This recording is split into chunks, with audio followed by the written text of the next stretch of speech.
সোলাইমানিকে মারার পরে আমেরিকার 90টা শহরে মিছিলের শহর, ইরানের সাথে যুদ্ধ চাই না, ট্রাম্পকে থামাও, ট্রাম্পকে থামাও। আমেরিকার পাবলিক তারাও বুঝেছে ইরান একমাত্র দেশ মুসলিম দুনিয়ায় যেই দেশ কোনোদিন কারো কাছে নথি স্বীকার করে নাই, ঠিক কিনা বলেন? ইতিহাসের দূর সুদূরে আলেকজান্ডার দি গ্রেট থেকে শুরু করে অনেক বড় বড় বীর ইরান দখল করেছিল, কেউ দখল করে রাখতে পারে নাই। সোলাইমানিকে মারার পরে ইরান বেশি কিছু করে নাই, অল্প অল্প 2টা জায়গায় ক্ষেপণাস্ত্র ক্ষেপণাস্ত্র এই বিসমিল্লাহ, সোলাইমানিকে মারার প্রতিশোধের বিসমিল্লাহ। বাকি কাম সামনে। কয়েক শত কমান্ডো সেনা অফিসার যখন মারা গেল আমেরিকার, মারা যাওয়ার পরে যখন যুদ্ধ একটা অবস্থা হলো, পুরো আমেরিকার সংসদের সদস্য যারা, তারা পর্যন্ত রেজুলেশন করেছে যে ট্রাম্পকে নাজিল করেছেন কোথার থেকে? ফি লাউহিম মাহফুজ, আল্লাহ পাকের আরশে আজিমের উপরে কিনারে কার্নিশে লাগানো পবিত্র লহে মাহফুজ। সেখানে এই কোরআন 30 পারা কোরআন যেভাবে লেখা আছে ঠিক হুবহু অবিকল এখন আপনার আমার ঘরে আছে, ঠিক কিনা বলেন? কোরআনের আগেও কিন্তু আসমানি কিতাব এসেছিল কালে কালে। জালিকা মাসালুহুম ফিত তাওরাতে ওয়া মাসালুহুম ফিল ইনজিল ইন্না হাযা লাফি সুহুফিল উলা সুহুফি ইব্রাহিমা ওয়া মূসা। যুগে যুগে কত নবী রাসূল তাদেরকে আল্লাহ পাক আসমানি কিতাব দিয়ে পাঠিয়েছিলেন, তার একটাও এখন দুনিয়াতে নাই। আমি কি বুঝাতে পেরেছি? কিন্তু কোরআন এটাকে আল্লাহ পাক শব্দের গ্রন্থনায়, ভাবের দোতনায়, সুরের ব্যঞ্জনায় এটাকে এমনভাবে আল্লাহ রাব্বুল আলামিন মুক্তার মালার মতো গেঁথেছেন। ১৫০০ বছর চলে গেছে, কোরআনের একটা আলিফ কেউ কমাতে পারেনি, একটা বা কেউ বাড়াতেও পারেনি। সব কথার বড় কথা আজকে মানুষের তৈরি চিন্তাধারা, তাফাক্কুর, গবেষণা, রিসার্চ, যেটার বদৌলতে বিজ্ঞান আজকে তার পূর্ণতার পর্যায়ে সফলতার কাঞ্চনজঙ্ঘায় গিয়ে উপনীত হয়েছে। আপনারা আরো খুশি হবেন, আজকের বিজ্ঞানের সবচেয়ে বড় আবিষ্কার হলো কম্পিউটার। কম্পিউটারের চাইতে বড় কিছু এখনো হয়নি, এটা হলো একেবারে সর্বোচ্চ, সবচাইতে বড়।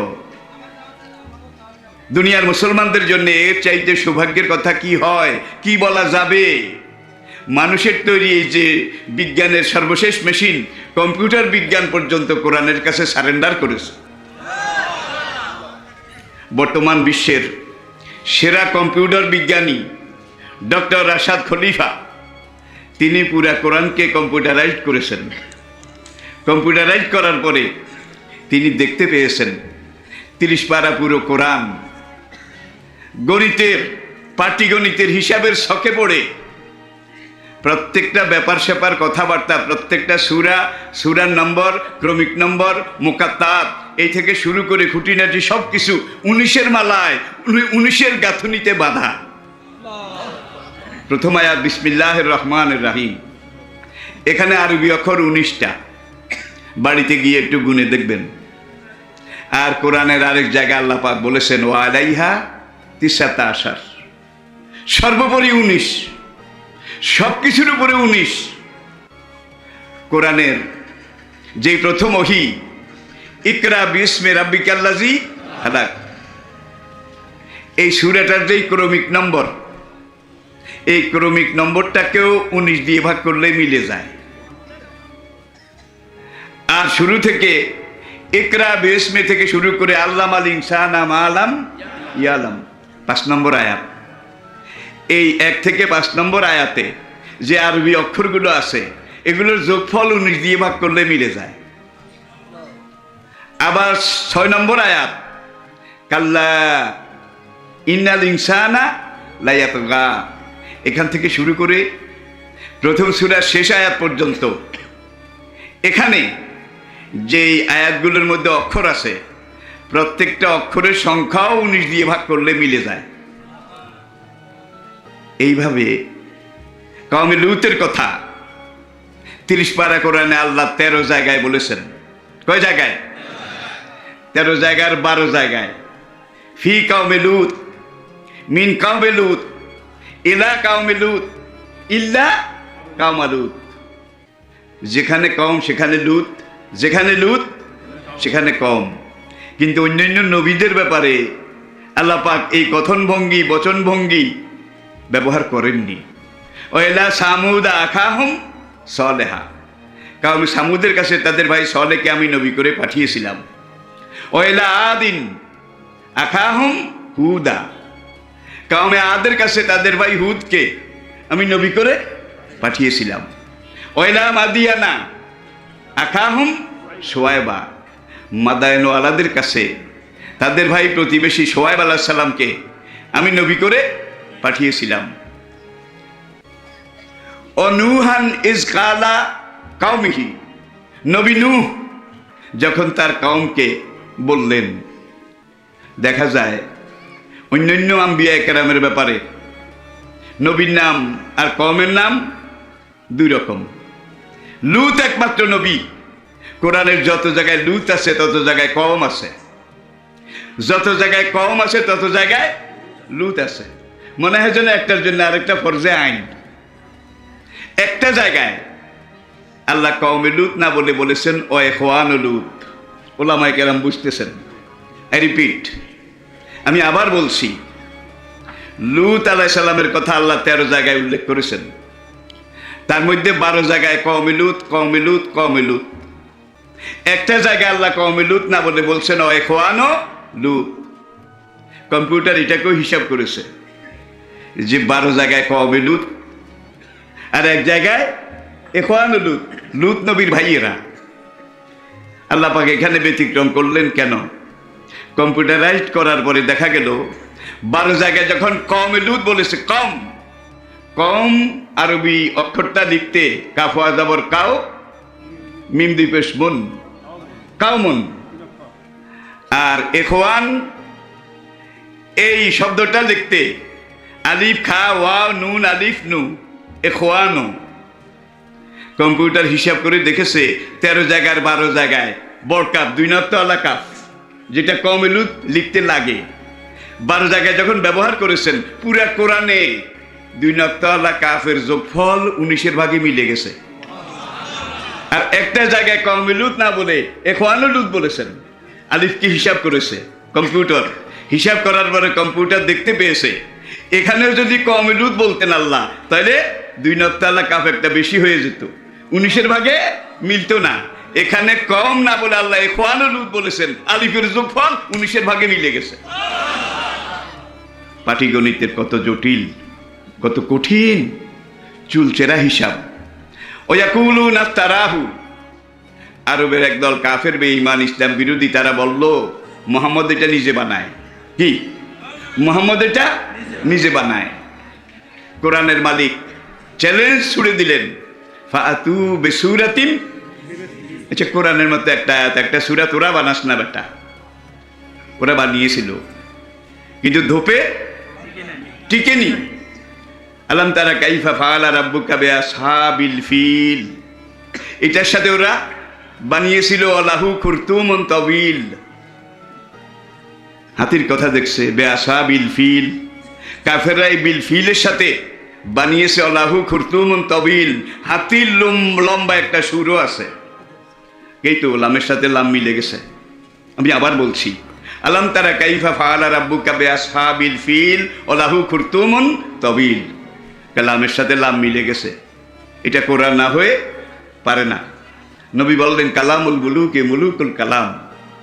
100 কোটি বছর চেষ্টা করলেও কোরআনের মতো একটা অক্ষর আয়াত কোনো মানুষের পক্ষে বানানো তৈরি করা সম্ভব নয়।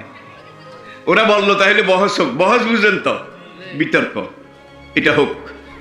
তারা বলল আরবের বড় বড় আরবি সাহিত্যের পণ্ডিত, মহাপণ্ডিত, আর কোরআন এমন এক যুগে নাজিল হয়েছিল যেই যুগটা ছিল সাবা মুআল্লাকার যুগ।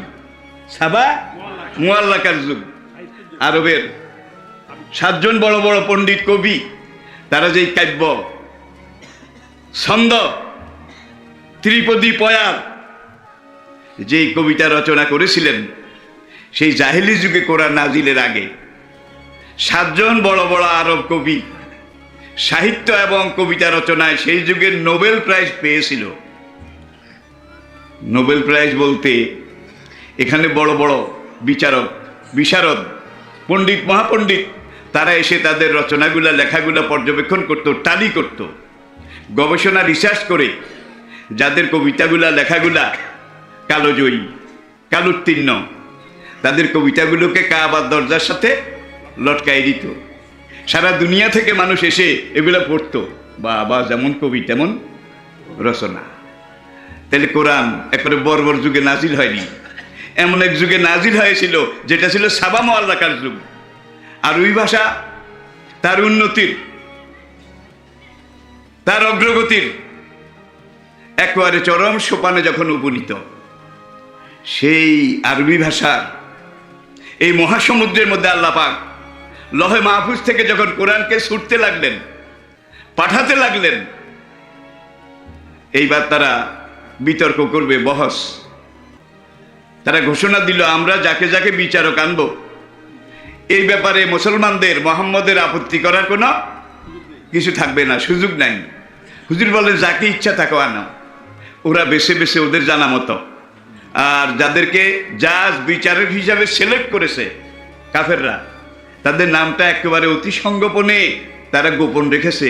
কারণ তারা মনে করতো মুহাম্মদ সাল্লাল্লাহু আলাইহি ওয়াসাল্লাম জাদু জানে। আগে যদি বিচারককে এটা প্রকাশ করা হয়, তাহলে মুহাম্মদ তাদের দেমাগে জাদু করে দেবে এবং এই বিচারকেরা মুহাম্মদের পক্ষে, কোরআনের পক্ষে রায় দেবে। সাবধানের মাইন নাই, গোপন লিস্ট। কাউকে পিঁপড়াও জানতো না কাকে কাকে এইবার বহসে সালিশে আনা হবে। তারা আনলো তাদের সুবিধা মতো। আনার পরে তারা বলল যে মুহাম্মদের খোদা চ্যালেঞ্জ করেছে, ফাতু বিসূরাতিন মিন মিসলিহি।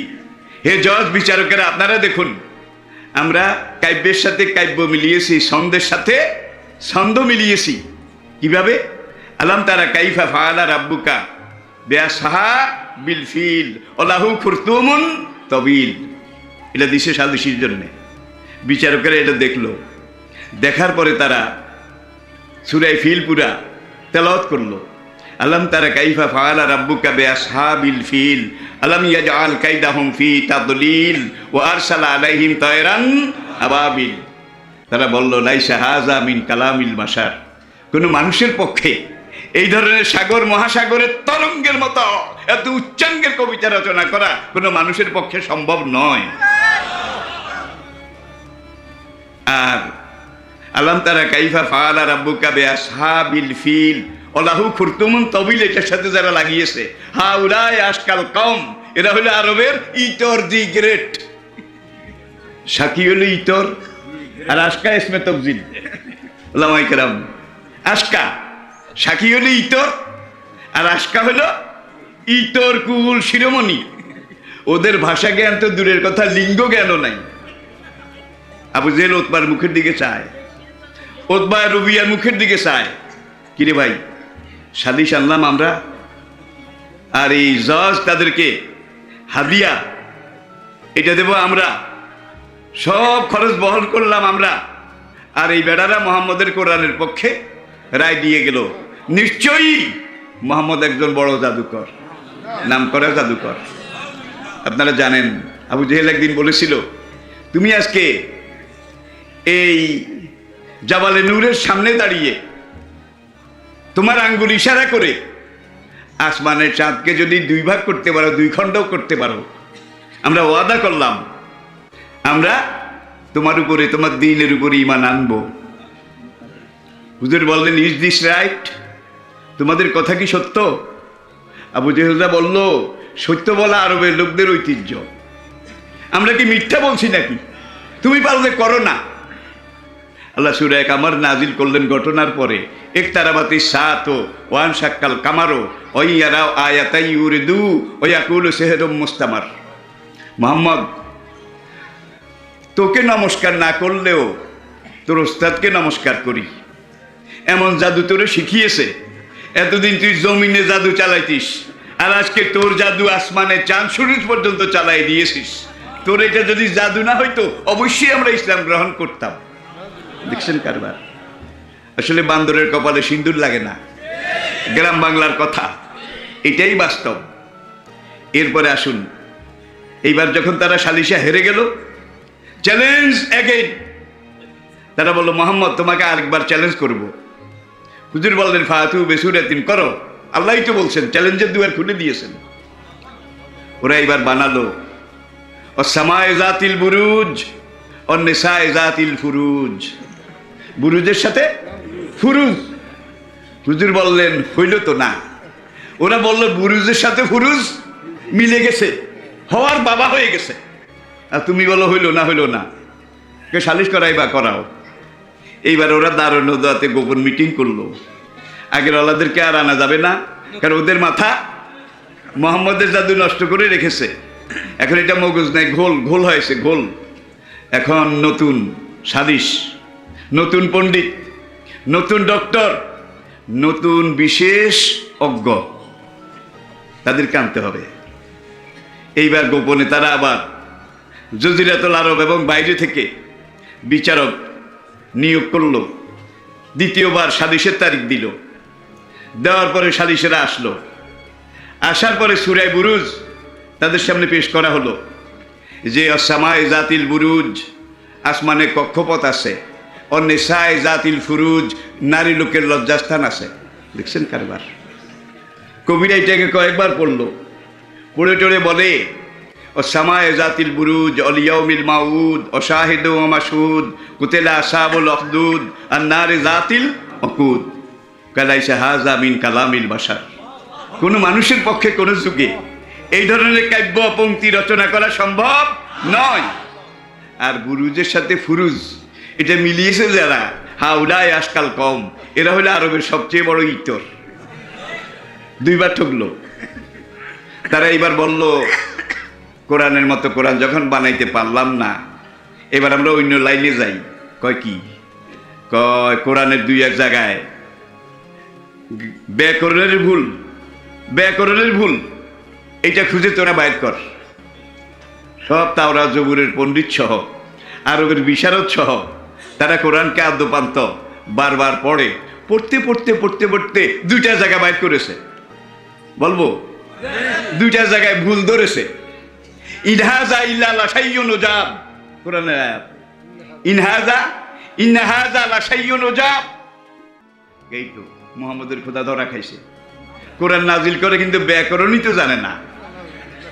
ব্যাকরণে আরবি নাহু সরফে মুবতাদা এবং খবর এই দুইটা এক মানের হওয়া জরুরি। মুবতাদা और খবর মে তাতাবুক শর্ত হয়, এক মানের হওয়া জরুরি। সুতরাং ইনহাজা ইল্লা লাশাইয়ুন আজীব তাইলে ঠিক হইতো। আবার পরের আয়াতে ইনহাজা লাশাইয়ুন উজাব, ইনহাজা লাশাইয়ুন ইউরাব। পরে গিয়ে আল্লাহ পাক বলেন যে তাদের এই কথাবার্তাগুলো শুধু কথা নয়, উদ্দেশ্য প্রণোদিত। আর উজাব এটা তর্জমা হলো যে তারা যেই কথাগুলো বলে মক্কার কাফেররা, লাশাইয়ুন উজাব, এগুলো আশ্চর্য নয় বরং অত্যাশ্চর্য। আশ্চর্য নয় বরং অত্যাশ্চর্য, আশ্চর্যের বাবা। এইবার ওরা পুরা আরবে মাইক তো ছিল না, চুঙ্গা ফুকাইলো, চুঙ্গা। আরবের ভাইয়েরা, মক্কার ভাইয়েরা, মুহাম্মদের কোরআন তো 2 নম্বরই, ব্যাকরণের ভুল। সুতরাং এই ভুল কোরআন আর ভুল ওয়াজ, ভুল তাফসীর এই বিশুদ্ধ আরবের বুকে আর করতে দেওয়া যাবে না। অকাল আল্লাযিনা কাফারু লা তাসমাউ লিহাযাল কুরআনে অলগাও ফিহি লাআল্লাকুম তাগলিবুন।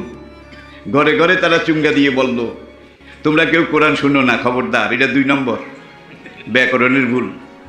আর মুহাম্মদ বা তার কোনো শিষ্য সাহাবা মক্কার কোনো জায়গায় যদি কোরআন শোনাতে যায়, কোরআন বুঝাতে যায়, অলগাও ফিহি, তোমরা সেখানে বাধা দিও, কোরআন শোনাতে দিও না।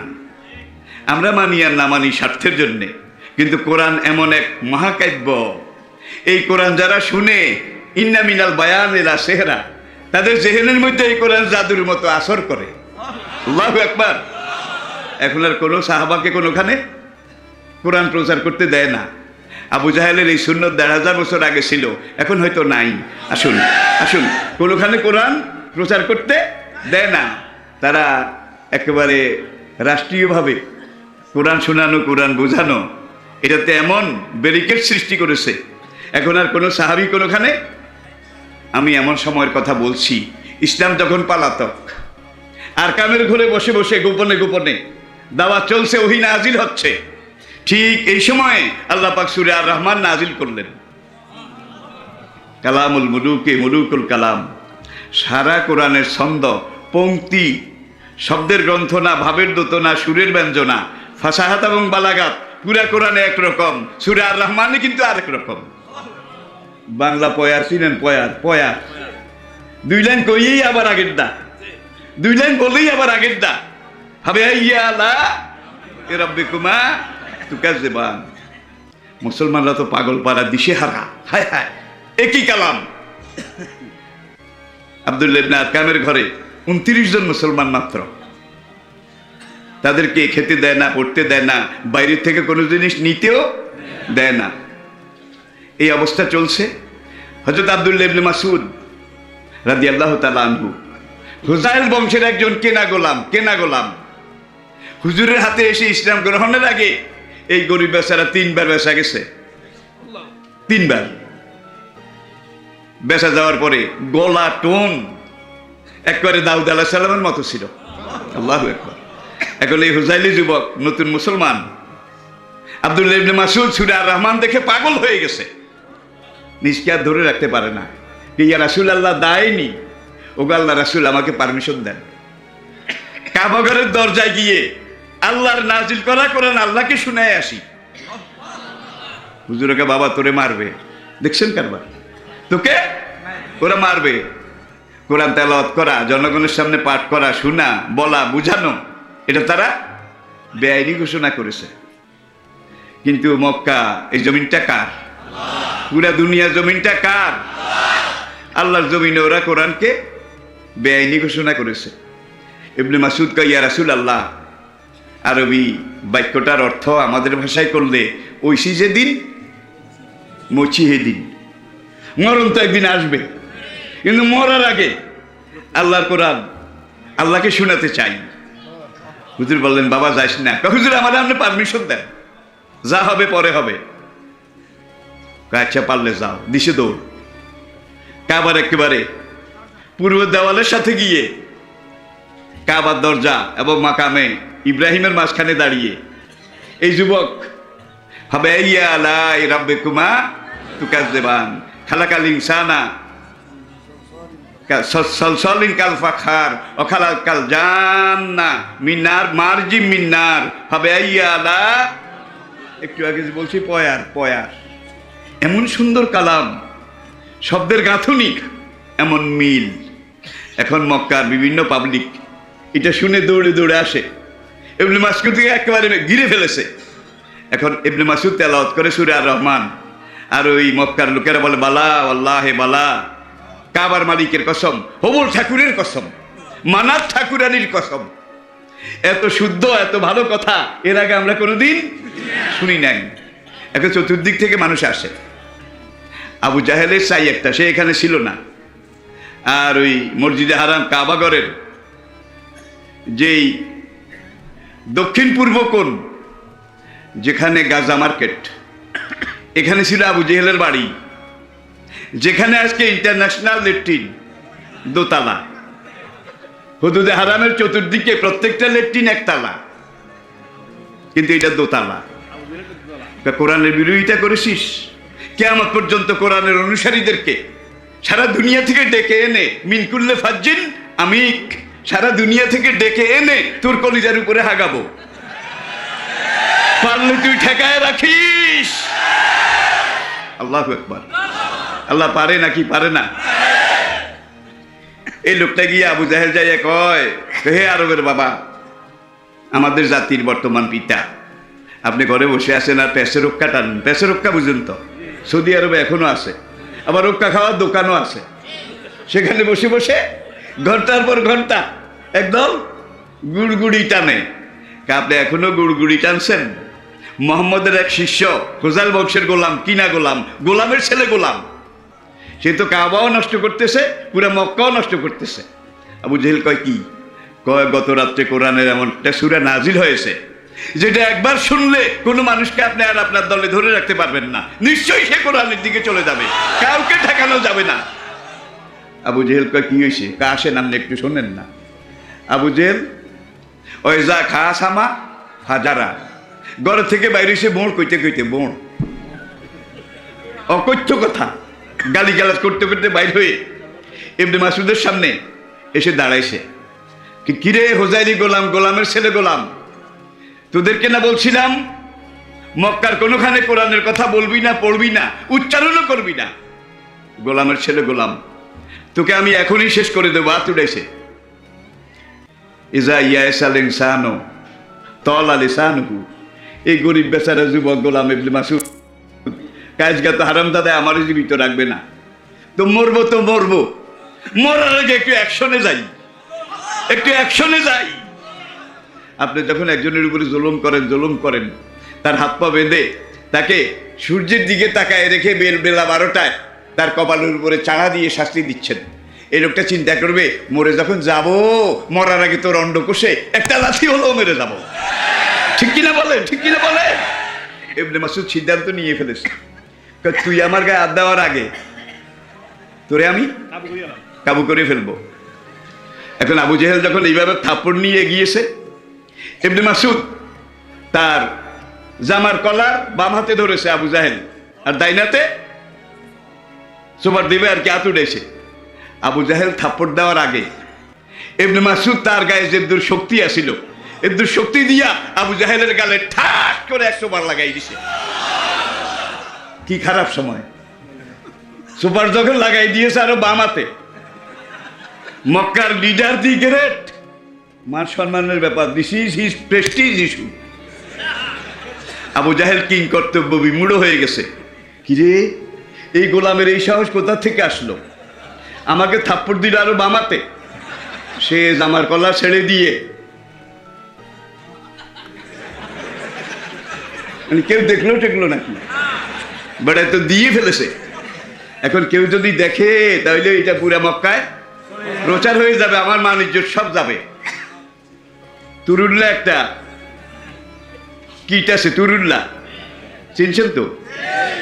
এ কিন্তু সাংঘাতিক অ্যাকশন না, বল চিৎকারটা যেমন বিদঘুটে কিম্বুত কি মাকা, এরপরে ধরে দেখেন সে দুই পায়ে আপনাকে শুধু খাড়া লাথি মারবে, খাড়া লাথি।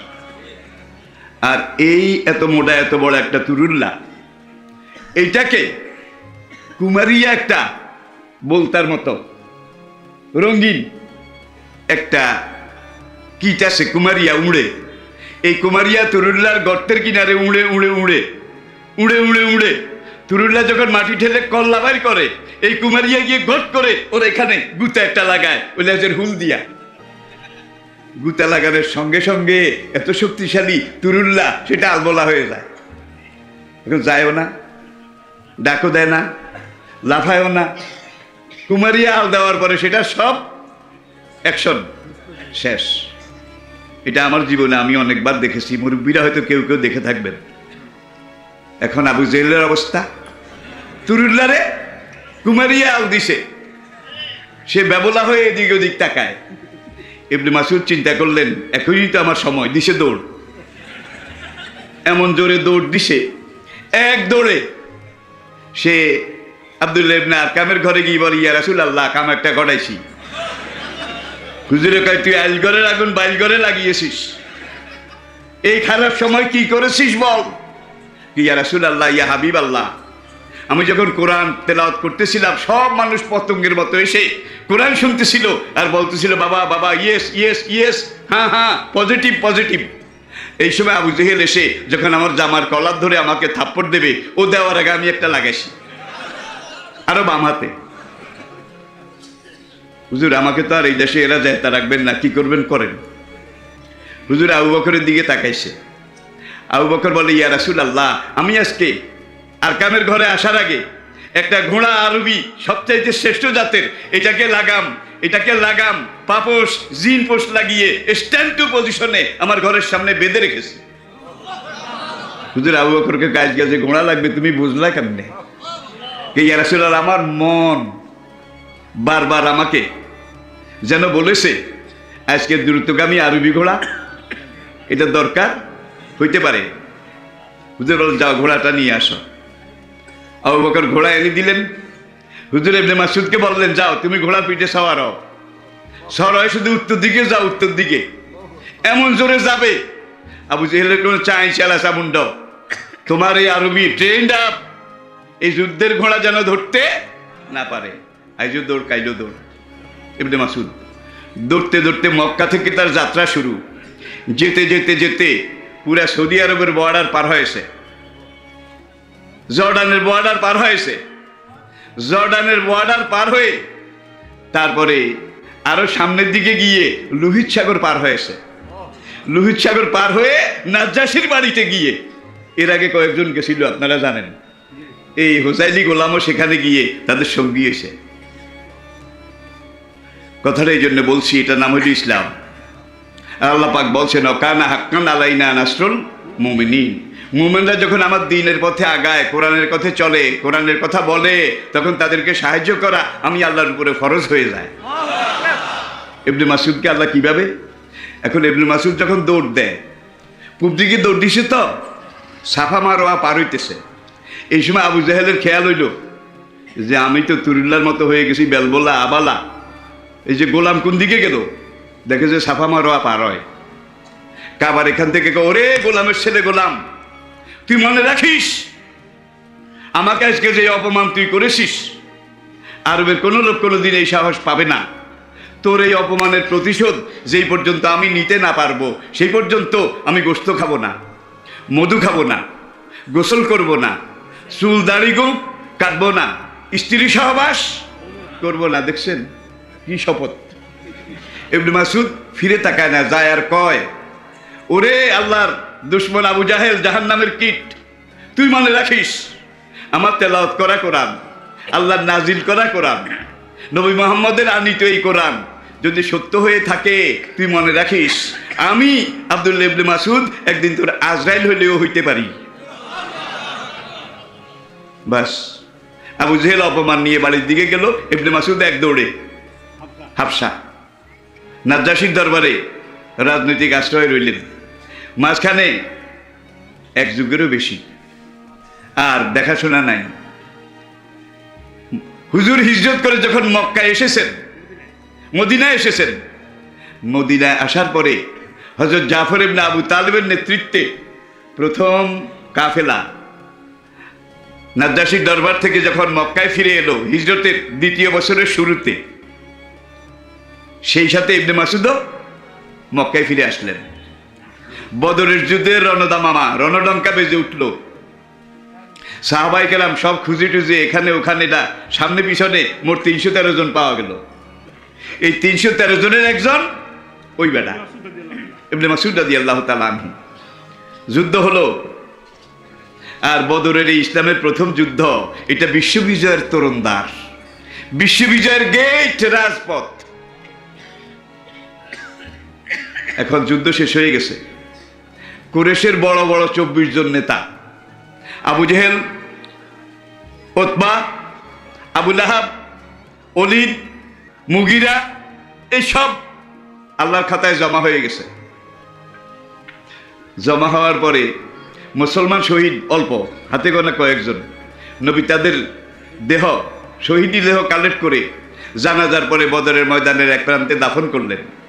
এইবার কাফেরদের লাশ এগুলা খুঁজে খুঁজে এনে এক জায়গায় এনে এনে চেহারা দেখে এইবার তাদেরকে ইন্ডিকেট করা হচ্ছে কে কে কে কে কে কে মারা পড়েছে। দেখে যে যেই ২৪ জন ছিল লিডার দি গ্রেট, এরা একজনও নাই, সব আল্লাহর খাতায় জমা হয়ে গেছে।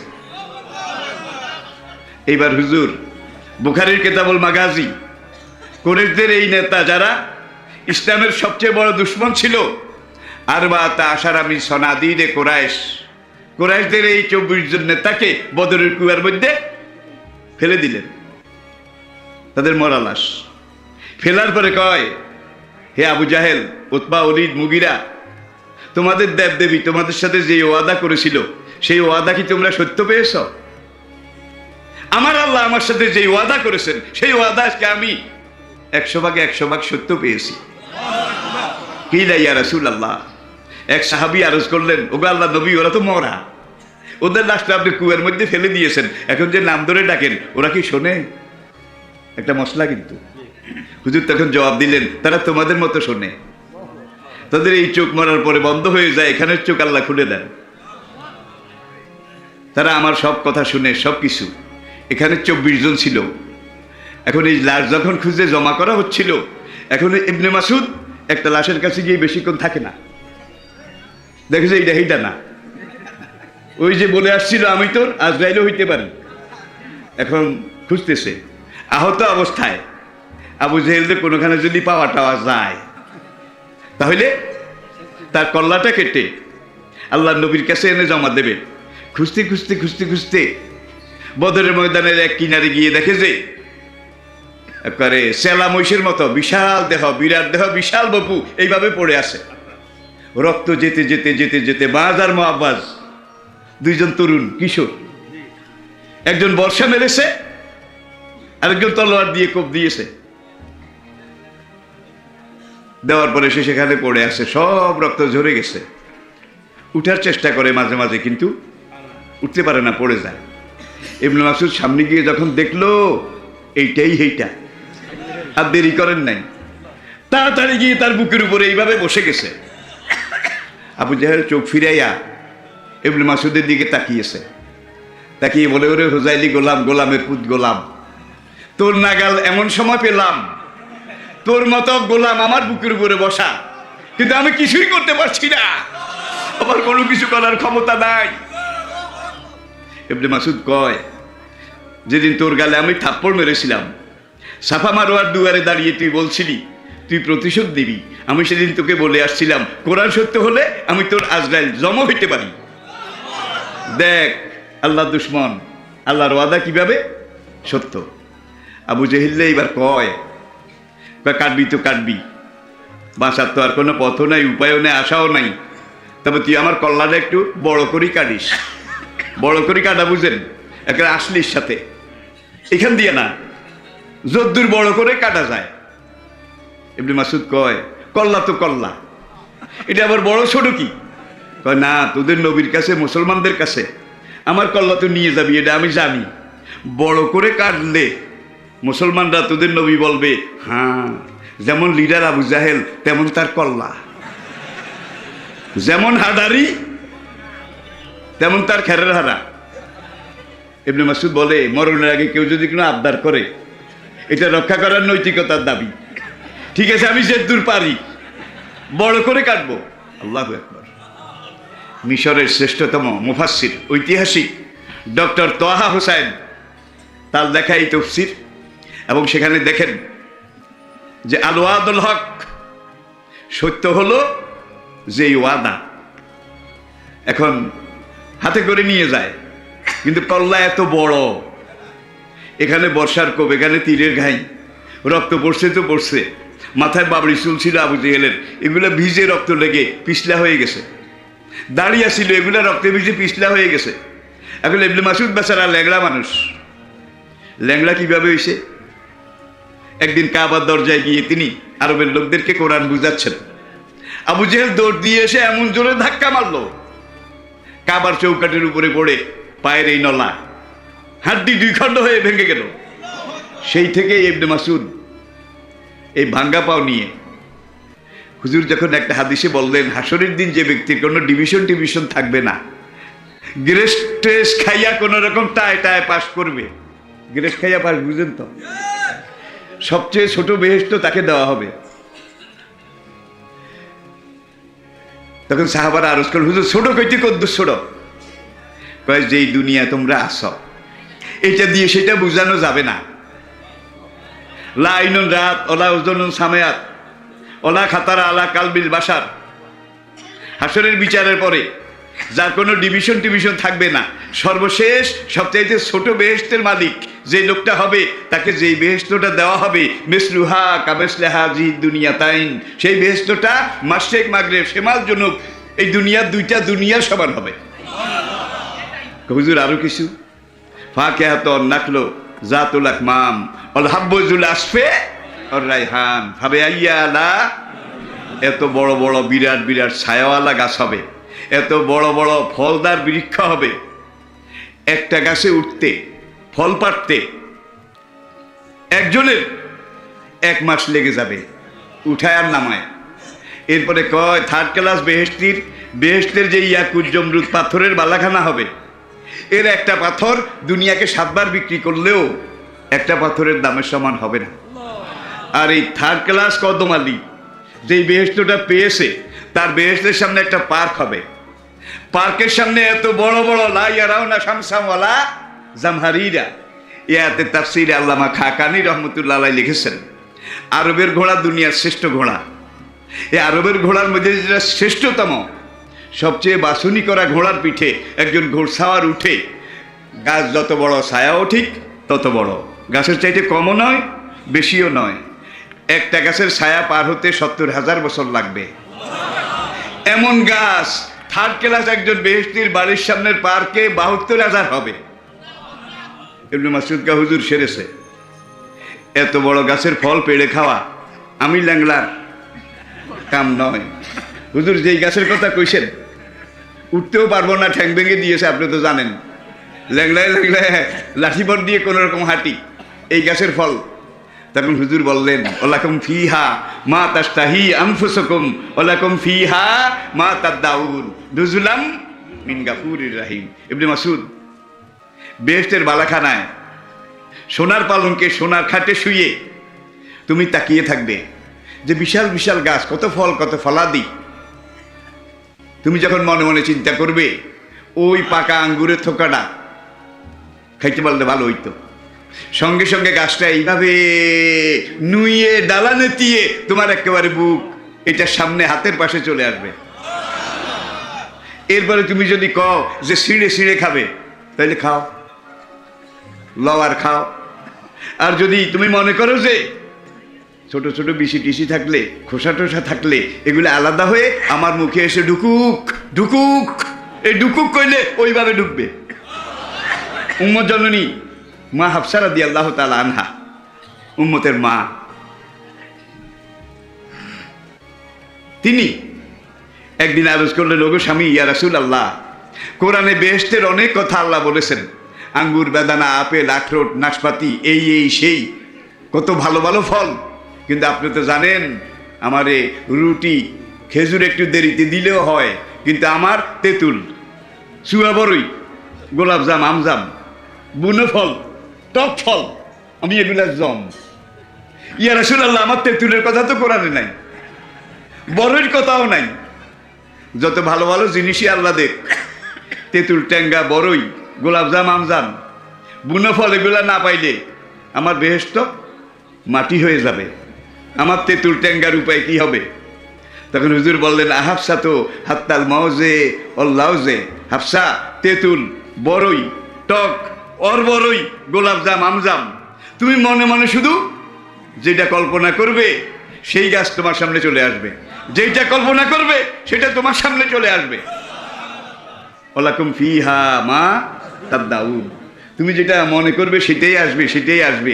তুমি যদি তেঁতুল এইভাবে ছিঁড়ে ছিঁড়ে খাও তাও খাও, বিসি ফেলে খোসা ফেলে। আর যদি তুমি শিলতে অলসতা মনে করো তাহলে বলবে যে খোসাগুলা বিসিগুলা আলাদা হয়ে শুধু তেঁতুলের গোশত আর রোয়াগুলা আমার মুখে ঢুকুক ঢুকুক। হুজুর বললেন তাই হবে তাই হবে, তুমি যেটা চাবে সেটাই।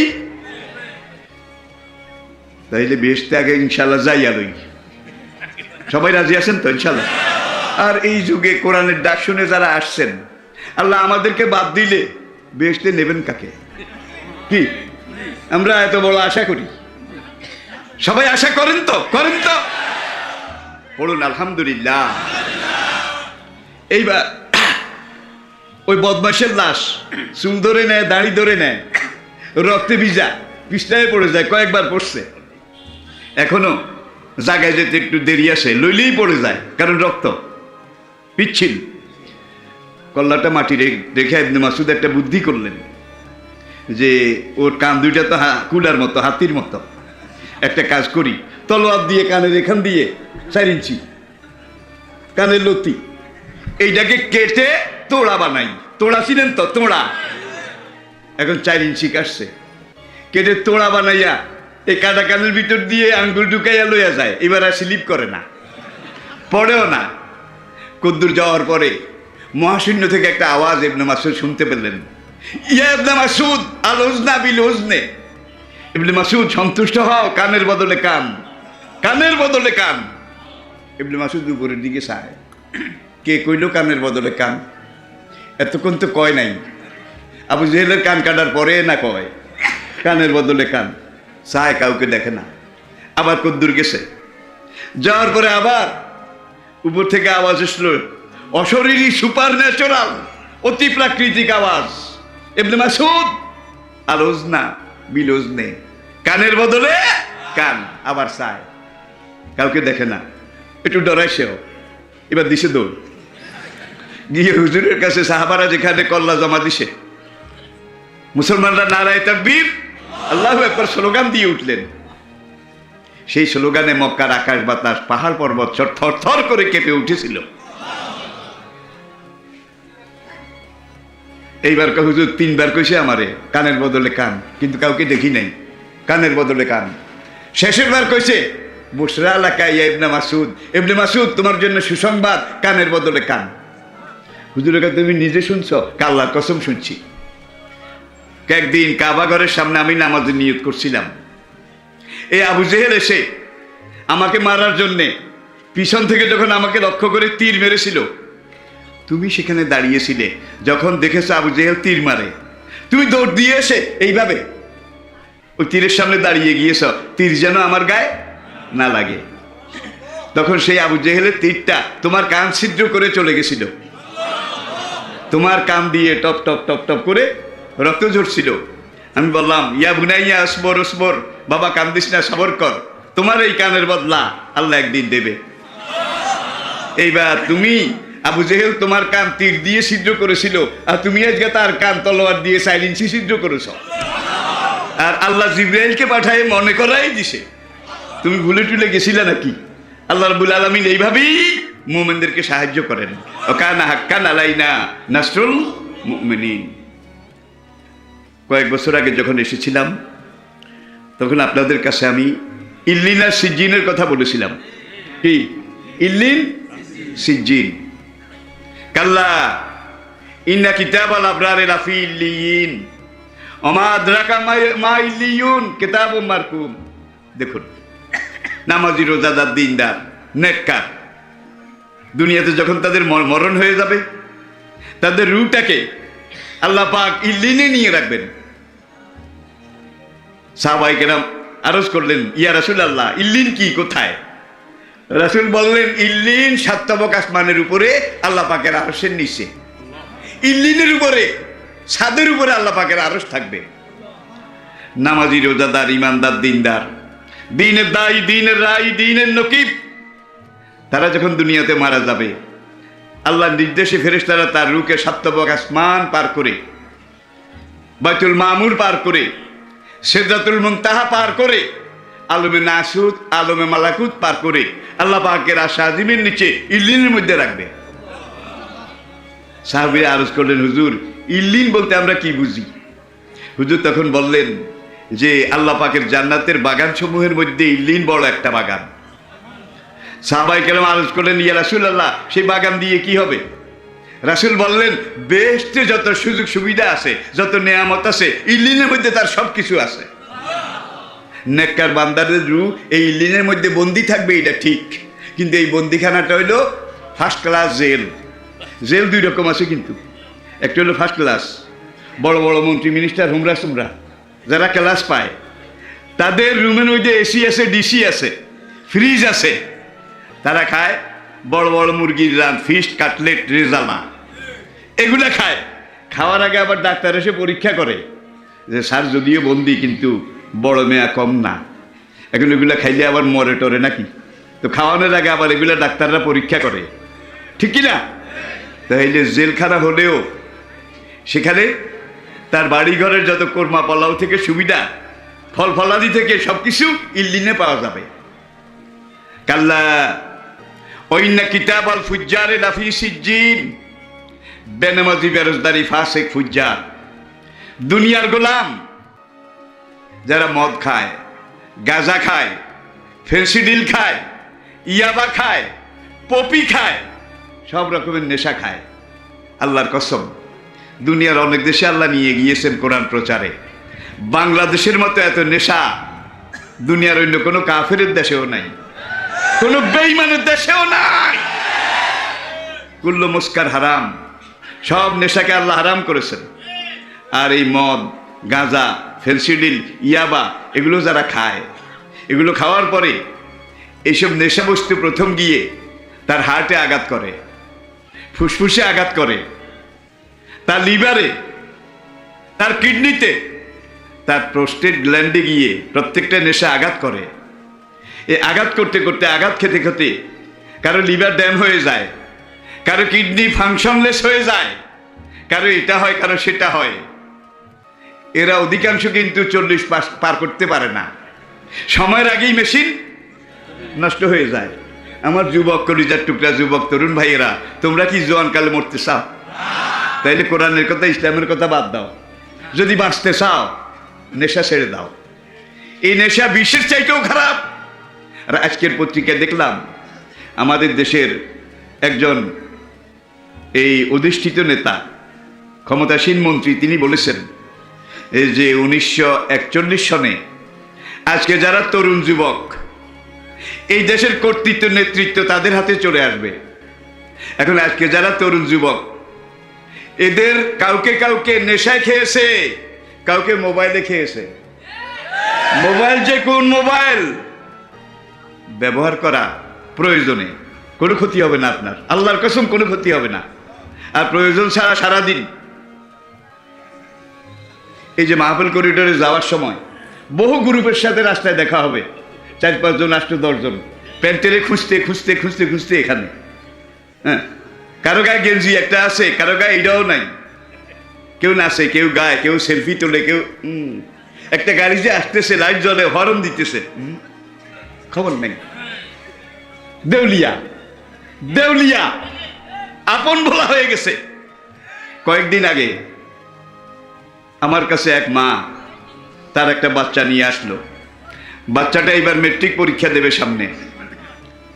তো হুজুর একটু দোয়ার জন্য আসছি। আমি বললাম, মা কি হয়েছে? হুজুর, এই ছেলেটা গত 9 বছর প্রত্যেক বছর ক্লাসে ফার্স্ট ফার্স্ট ফার্স্ট। গত প্রি টেস্টে সে কোন রকম হেড়াবাই উঠছে, ডিভিশন হয় না, হেড়াবাই উঠুন বুঝেননি।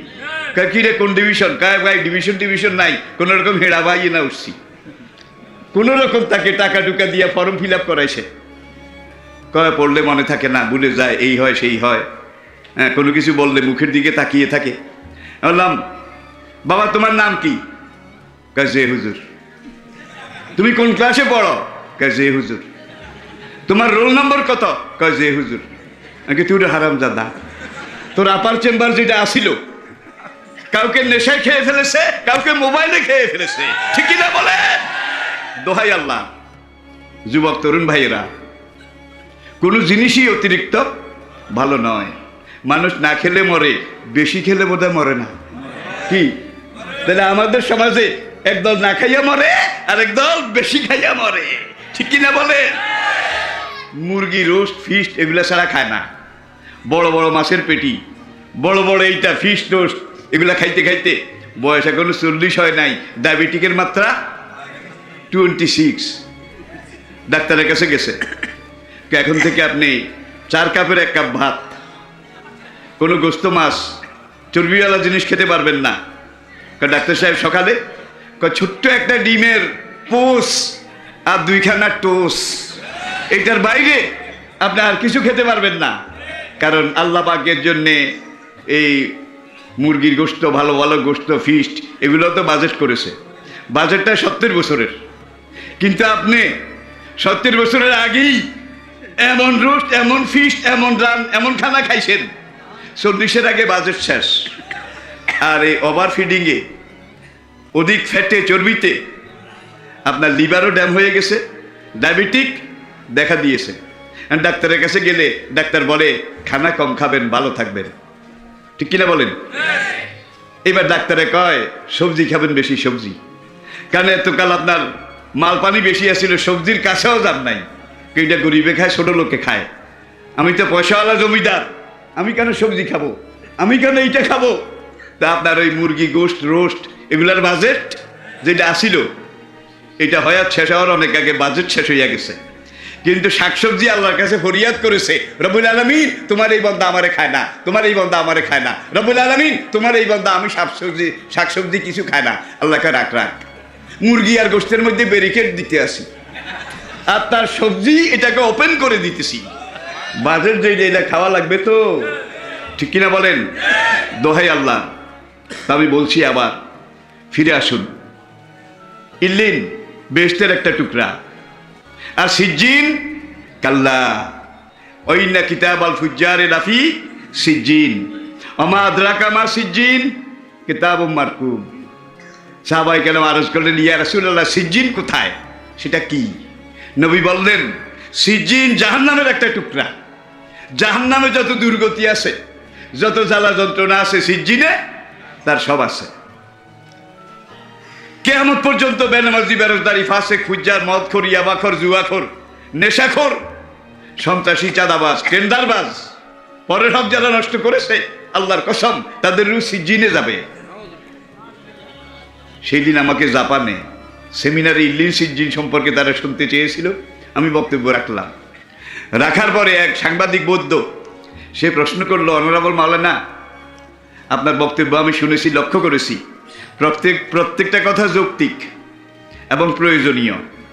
তবে আমার একটা কথা, আপনি যে সিজ্জিনের কথা বললেন, এটা জেলখানা, দুর্যোগের অংশ।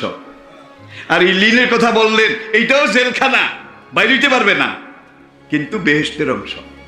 আমি বললাম, আপনাদের জাপানে জেলখানায় ক্লাস আছে কিনা? কই ইয়া ইয়া ইয়া, ওরা ইয়েসকে বলে ইয়া, ক্লাস আছে।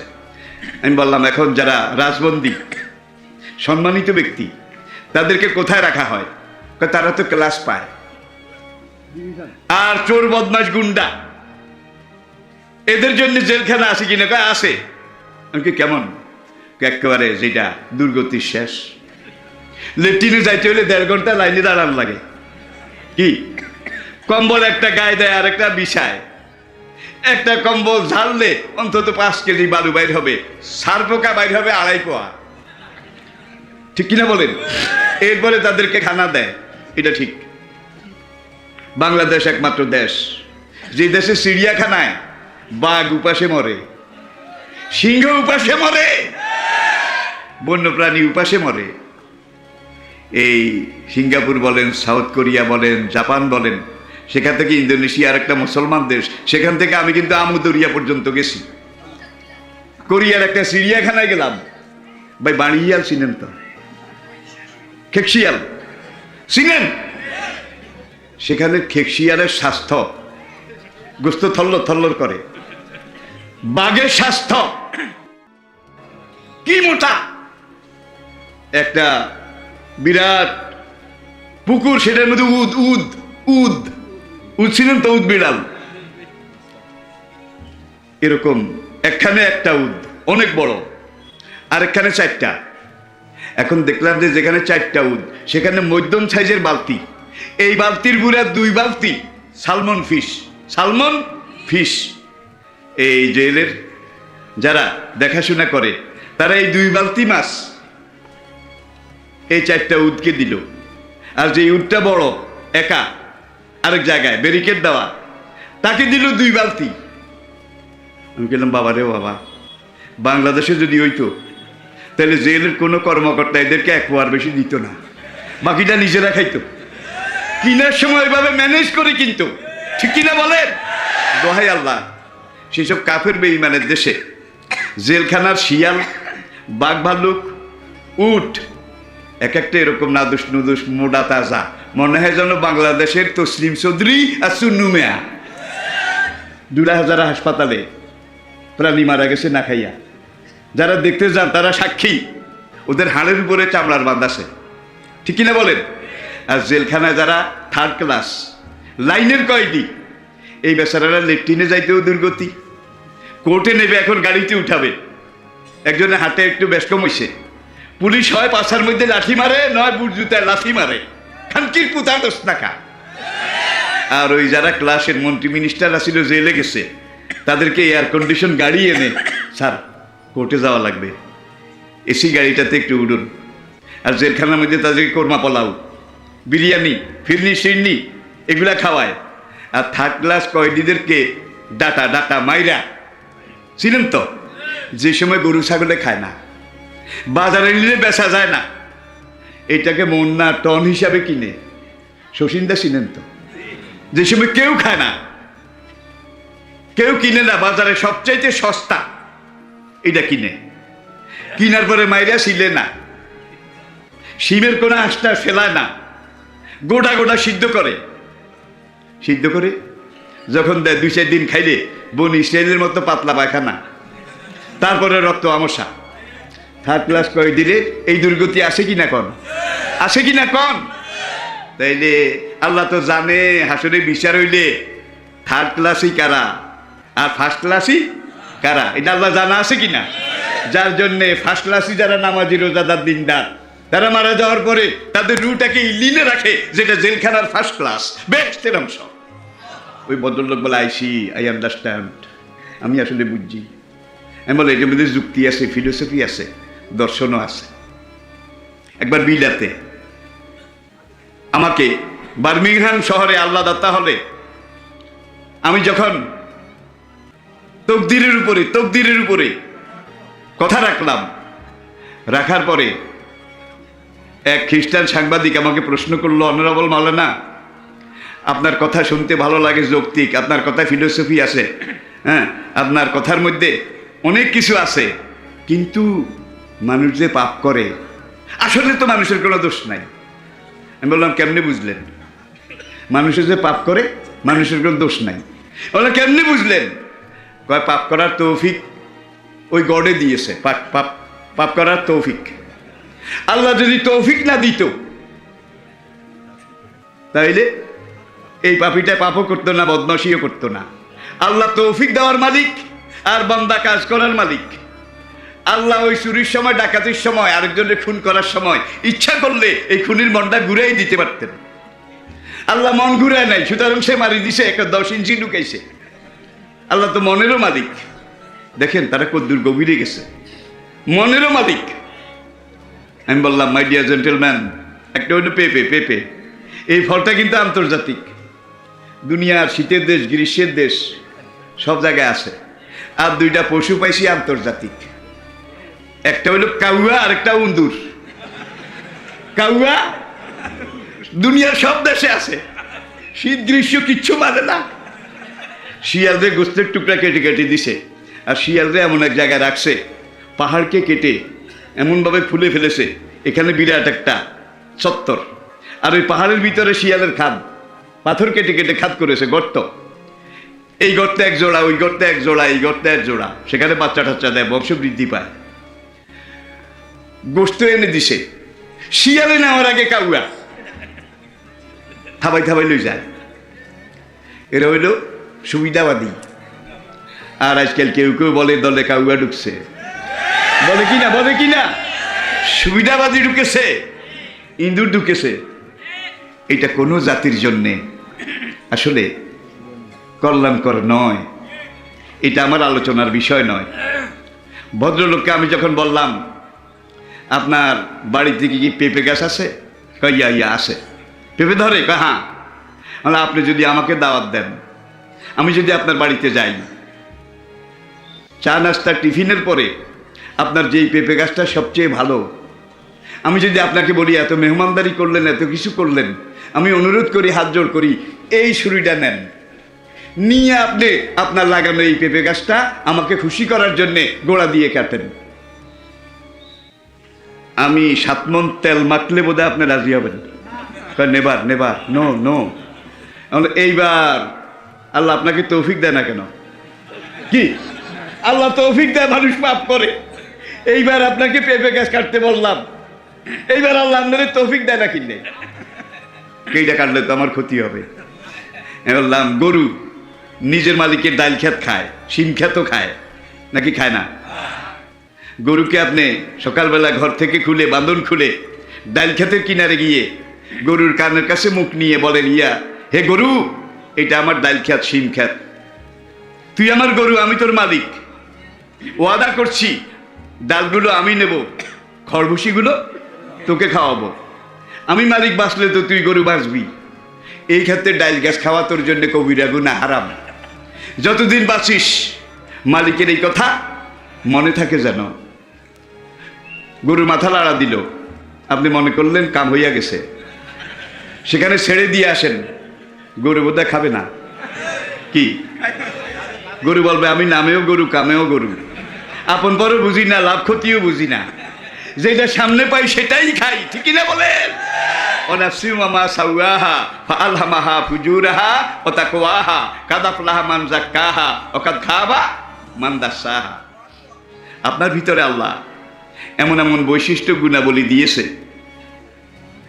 ফুজুরাহা ওয়া তাকওয়াহা, কোনটা করলে আপনার লস হবে আর কোনটা করলে আপনার লাভ হবে, এইটা বুঝার শক্তি আল্লাহ আপনাকে দিছে তো। কিন্তু গরু ছাগল রে, হ্যাঁ জানোয়ার রে দেয় নাই। ফেরেশতা নূরের তৈরি, পাপ করার ক্ষমতা যোগ্যতা আল্লাহ তাদেরকে দেয় নাই, ওরা পাপ করতে জানে না। অনন্তকাল থেকে ফেরেশতারা অনাহানু নুসাব্বিহু বিহামদিকা অনুকাদ, কোন ফেরেশতা সিজদাতে আছে, কোন ফেরেশতা রুকুতে আছে, কেউ জিকিরে আছে, কেউ ইবাদতে আছে, কেউ এইভাবে ধ্যানে আছে, এইভাবে অনন্তকাল তারা শুধু ইবাদত ইবাদত ইবাদত, ঠিক কিনা? ফেরেশতারা বোধহয় খাওয়ায় সময় নষ্ট করে, ঘুমে খাওয়াও নাই, ঘুমও নাই। ফেরেশতাদের বোধহয় অজু যায়, আবার অজু করে, অজু যায়ও না, অজু করাও লাগে না, অনন্তকাল শুধু ইবাদত করে। আল্লাহ বলে তোদের নসিবে পাস নাই, তোদের নসিবে পাস নাই। ফেরেশতারা বলে কেন? ফেল করার যোগ্যতা যাদের নাই, তারা পাশ করলেও পাশের কোনো দাম নাই, ঠিক কিনা বলেন? হায়ান জানোয়ারের শুধু ফেল করার যোগ্যতা আছে, পাশ করার যোগ্যতা আল্লাহ তাদেরকে দেয় নাই, যার জন্য নিজের খাত খায়, নিজের সব কিছু করে। কিন্তু আপনি আল্লাহর শ্রেষ্ঠ মাখলুক, আপনাকে আল্লাহ একদিকে ফেল করার যোগ্যতা দিয়েছে, আরেকদিকে পাশ করার যোগ্যতাও দিয়েছে, ইবাদতের যোগ্যতাও দিয়েছে, পাপ করার যোগ্যতাও দিয়েছে। আপনি পাপী মনকে দমাইয়া যদি নেকি মনকে এগিয়ে নিয়ে যান, আল্লাহ পাক বলছেন আমার নূরের তৈরি ফেরেশতার চাইতে তোমার সম্মান বেশি, আমার নূরের তৈরি ফেরেশতারাও তোমাকে সিজদা করবে। দুনিয়ার একদল মানুষ বিগত শত শত বছরে ইল্লিন সিজ্জিন এগুলাকে অস্বীকার অবিশ্বাস করেছে, আর আজকে এসে বিজ্ঞান যখন গবেষণার একটা চরম পর্যায়ে এসে উপনীত হয়েছে, প্রশান্ত মহাসাগরের মাঝখানে একটা গর্ত, সাগর তলায় গিয়ে বিজ্ঞানীরা আবিষ্কার করেছে, ওই গর্তটার নাম মারিয়ানা ট্রেঞ্চ। মারিয়ানা ট্রেঞ্চ এটা হলো বিশ্বের মধ্যে সবচেয়ে বড় প্রাকৃতিক গর্ত, এটা কেউ তৈরি করে নাই, এটা আল্লাহর তৈরি। সেখানে প্রশান্ত মহাসাগরে পানির গভীরতা 11 কিলোমিটার, পানি 11 কিলোমিটারের পরে সাগরের তলায় ওই গর্তটা, বিশাল দিঘির চেয়েও বড়। ওই গর্ত দিয়ে বিজ্ঞানীরা, ডুবুরি বিজ্ঞানী, তারা ভিতরে গেছে। প্রথম গেছে তারা 11 কিলোমিটার গর্তের ভিতরে, সাগরের পানির হিসাব বাদ, কিন্তু এই 11 কিলোমিটার তারা পেয়েছে মাটি, এলে বেলে দোআঁশ এইসব মাটি 11 কিলোমিটার। এরপরে তারা নিচের দিকে আবার 22,000 মিটার গেছে। 22,000 মিটার যাওয়ার সময় তারা ওই গর্তের কিনার পাশ এটাকে পরীক্ষা নিরীক্ষা করে দেখেছে এগুলো মাটি আর লোহা, মাটি আর লোহা দিয়ে ঢালাই করা। এর নিচে গিয়ে শেষ স্তরে গিয়ে তারা দেখেছে এখানে লোহা, ইস্পাত লোহা ঢালাই করা আর গ্রানাইট পাথর গলানো এমন একটা চটান আল্লাহ তৈরি করেছে। বিজ্ঞানীরা অনুমান করেছে যে এটার গভীরতা 22 কিলোমিটার। সেখানে তাপমাত্রা 6,000 থেকে 7,000 ডিগ্রি সেলসিয়াস টেম্পারেচার। 22,000 ডিগ্রিতে 2200 ডিগ্রিতে লোহা গলে, 2200 ডিগ্রিতে। আর 7,000 ডিগ্রিতে কি গলে? কি? এটা সাগরের সেই মারিয়ানা ট্রেন্সের কথা বললাম। এরপরে 1970 সালে একদল রাশিয়ান বিজ্ঞানী, আমেরিকান বিজ্ঞানী আর জার্মানির বিজ্ঞানী, 12 জন বিজ্ঞানী, তারা রাশিয়ার উত্তরাঞ্চলে, সাইবেরিয়ার দক্ষিণাঞ্চলে, সাইবেরিয়া এবং রাশিয়ার মাঝখানে একটা গর্ত খুঁড়েছে। এই গর্তটার নাম তারা রেখেছে যে দুনিয়ার মধ্যে মানুষের খোঁড়া, মানুষের তৈরি করা সবচেয়ে কোলা সুপার হল মানুষের তৈরি গর্ত। এখানে গর্ত করেও নিচের দিকে গিয়ে তারা দেখছে প্রশান্ত মহাসাগরের তলে যে স্তর, সেখানের মাটিটা যেরকম এখানেটাও ঠিক স্তরে স্তরে সেরকম। শেষ স্তর যেখানে, সেখানে গিয়ে তারা পেয়েছে গ্রানাইট পাথর আর ইস্পাত ঢালাই করা মাটি। সেখানে ড্রিল মেশিন যত দেয় আগুন জ্বলে, কিন্তু সিদ্ধ হয় না। সেখানে কোনো হাতুড়ি কাজ করে না, কোনো সেনা কাজ করে না, ভাঙা সম্ভব নয়। এরপরে হাতুড়ি দিয়ে যখন বাড়ি দেয়, ড্রিল মেশিন চালায়, ভিতর থেকে জ্বলে গেলাম, পুড়ে গেলাম, জ্বলে গেলাম, পুড়ে গেলাম, শেষ হয়ে গেলাম, বাঁচাও বাঁচাও বাঁচাও। আবার মাঝে মাঝে গম গম গম গম, সমুদ্র থেকে আগুনের গম গমই শোনা যায়। কয়েকবার চেষ্টা করে টরে তারা ডরাইছে, ডরাইয়া 2 জন সেখানে হার্ট ফেল করে মরেছে। বাকিরা তাড়াতে উঠে আর কয়, মুসলমানের কোরআনে যেই নরকের কথা আছে, নিশ্চয়ই এটা সেই নরকের আত্মনাদ। আল্লাহু আকবার। আমি ডকুমেন্টারি কথা বলছি, একটাও আমার নিজের কথা নয়। আজকের বিজ্ঞানীরা স্বীকার করেছে যে কোরআনে যে বলেছে 7 তাবক জমিনের নিচে সিজ্জিন, সিজ্জিন, এবং নবী বলছেন সেটা জাহান্নামের অংশ। তো এখানে যে এই লক্ষ লক্ষ মানুষ চিৎকার করে, আগুনে পোড়া গেলে যেভাবে চিৎকার করে আর বম বম করে আগুনের যে আওয়াজ উঠে, নিশ্চয়ই এটা সেই নরকের আগুনের চিৎকার। 1970 থেকে 1994, 24 বছর তারা একাধারে ঘুরতে ঘুরতে ঘুরতে ঘুরতে ওই পর্যন্ত গেছে। সেখানে তাপমাত্রা ওই প্রশান্ত মহাসাগরের নিচের তাপমাত্রার সমান, 6000 থেকে 7000 ডিগ্রি, এত তাপ। কিন্তু নিচে যে গ্রানাইট পাথর আর ইস্পাত ঢালাই করা জমিনের শেষ স্তর, এটা গরম হয় না। এটাও তো আরেকটা 7000 ডিগ্রি সেলসিয়াস, কিন্তু লোহাও গরম হয় না, পাথরও গরম হয় না। 24 বছর খনন করার পরে তারা আরো একবার 2বার যাওয়ার চেষ্টা করেছিল। শেষ স্তরে যাওয়ার আগে ওই চিৎকার ওগুলা শোনা যায়। শুনে যাওয়ার পরে তারা বলে যে আমাদের কারো পক্ষে যাওয়া সম্ভব নয়। পরে 2006 সালে তারা এটাকে সিল করে দিয়েছে। এখন এটার ভিতরে যাওয়া তারা নিষেধ করেছে। এখানে গেলে মানুষ ওই চিৎকার শুনে কলিজা ফেটে মরে যায়। 100 আমি বলছি না এটাই সিজ্জিন, কিন্তু বিজ্ঞানীরা ওই পর্যন্ত গিয়ে যা লক্ষণ টক্ষণ দেখেছে, তারা নিজেরাই বলেছে এটা নরকের চিৎকার, সিজ্জিন। প্রিয় ভাইয়েরা, কোরআনের সূরা মাআরিজ 4th পারা, এটা আমার আজকের শেষ কথা। আপনাদের বোধহয় অসুবিধা হচ্ছে, আমি আজকে এতক্ষণ কথা বলি না। এটার মধ্যে বোধহয় আপনাদের কোনো বুজুর্গি আছে, এতক্ষণ কথা বলি না। এই একটা কথা বলে শেষ করে দিচ্ছি। আসুন আমরা সবাই কোরআনের দিকে এগিয়ে যাই। রাজি আছেন? রাজি আছেন? সিরিয়াতে সুলাইমানিকে মেরে ফেলা হয়েছে, আপনারা জানেন, ঠিক কিনা? ইসরায়েলের আর আমেরিকার যৌথ অভিযানে, আর এই অভিযানকে উৎসাহ দিয়েছে সৌদি আরব, উৎসাহ দিয়েছে আমিরাত, উৎসাহ দিয়েছে বাহরাইন। তাহলে মুসলমান মারার জন্য বোধ হয় এইভাবে উৎসাহ দিতে পারে? জোরে কর। আজকে সৌদি আরব আর ওই আগের সৌদি আরব নাই, আগের সৌদি আরবের কাছেও নাই। সব ইসরায়েল, ইহুদি এবং আমেরিকা খ্রিস্টানের গোলাম, ঠিক কিনা বলেন? আর আমরা মাঝখানে যারা আছি, আমাদের অবস্থা হইল লা ইলাহা ইল্লাল্লাহ ওয়া লা ইলাহা ইল্লাল্লাহ। ইসলামের কথা বলা দরকার, ফরজ, আল্লাহ নির্দেশ দিয়েছে। দেশ খারাপ, সময় খারাপ, জান বাঁচান ফরজ। আমাদের অধিকাংশ কিন্তু এই টাইপের, ঠিক কিনা? দেশ খারাপ, সময় খারাপ, জান বাঁচান ফরজ। আমরা অধিকাংশ কিন্তু এই তালের। আমি কি বুঝাতে পেরেছি? কোরআনে 3 রকমের মানুষের কথা আল্লাহ বলেছেন। একদল মোমেন, আরেক দল কাফের, আরেক দল মুনাফিক।